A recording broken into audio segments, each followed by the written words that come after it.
Quem viu na série, quando a Ada diz assim para o Zaman: Zaman, escolha uma peça. E o Zaman vai lá e escolhe. Aí ela pergunta: o que você sente? E o Zaman diz: eu me sinto numa escuridão profunda. Aí a Ada pede: escolha mais uma. Ele escolhe uma peça e coloca deitado. Mais uma, escolhe outra peça e coloca deitado.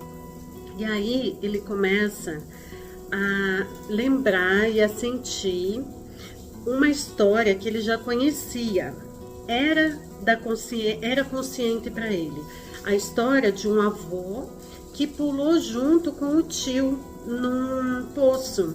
Então o avô viu o tio pulando e ele pulou atrás, certo? Na intenção de salvar, né?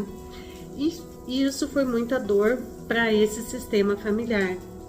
Zaman acaba se afastando do próprio filho por conta desse afastamento que houve entre o pai dele e o pai do pai dele, o avô dele, pois afinal de contas foi muita dor para esse pai estar distante do pai dele, né, por conta do irmão que ele foi salvar. E de repente Zaman passa por uma situação em que a mulher morre no parto. Então vejam quantas dinâmicas acontecem em torno de uma relação. Por isso é que a gente não pode julgar. Então, além do Zaman ter se afastado do filho, o que pode ter por trás, né? O que está no oculto, o que está incidindo sobre esse relacionamento? Bom, depois que ele faz essa constelação, depois que ele olha para isso, ele fica mais tranquilo. O próprio menino, ao invés de vender a parte dele, que o Zaman deu a metade das terras para ele, ao invés dele vender a terra, o que ele faz?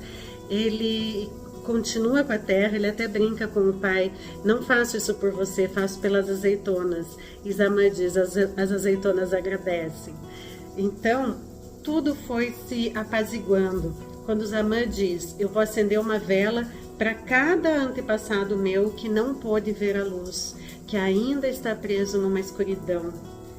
Gente, não é maravilhoso isso?